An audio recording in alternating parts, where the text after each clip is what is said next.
বাস্তবতা তাদের মানতে হবে, আর যদি না মানে কিছু করার নাই।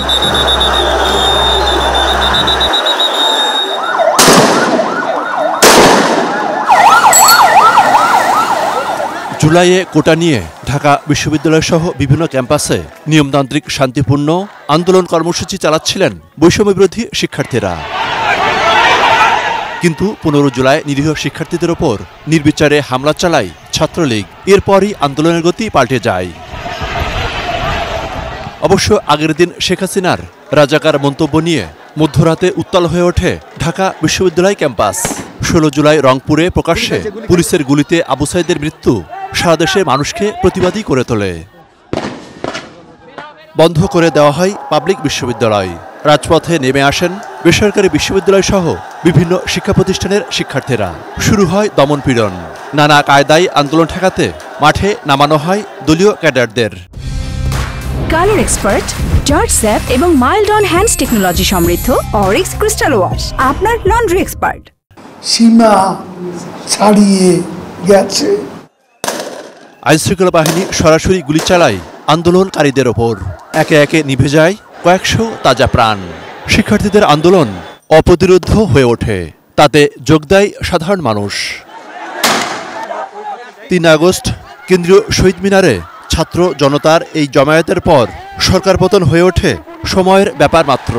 9 দফা পরিণত হয় 1 দফায়।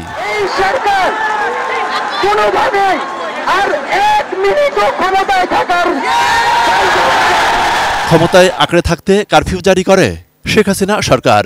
দেখামাত্র গুলি করারও নির্দেশ জারি হয়। কিন্তু অদম্য বৈষম্য বিরোধী ছাত্র আন্দোলন কৌশলগতভাবে একদিন এগিয়ে 5 আগস্ট লং মার্চ এবং সেদিনই শাহবাগে ছাত্র জনতার সমাবেশ থেকে গণভবন ঘেরাওয়েরও কর্মসূচি ঘোষণা করা হয়।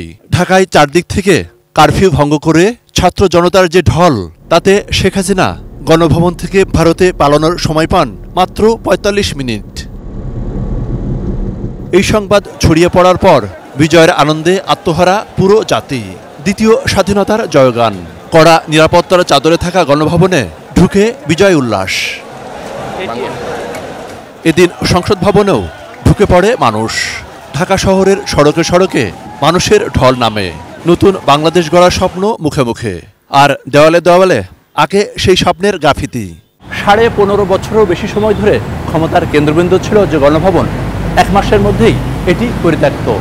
নেই নেতাকর্মীদের আনাগোনা, নিরাপত্তার বাড়াবাড়ি কিংবা কোনো রাজনৈতিক সিদ্ধান্ত। জনগণের বিপক্ষে গিয়ে ক্ষমতায় টিকে থাকার যে ভয়ঙ্কর পরিণতির যেন আরেকটি উদাহরণ। 5 আগস্ট থেকে 5 সেপ্টেম্বর পার হয়েছে 1 মাস।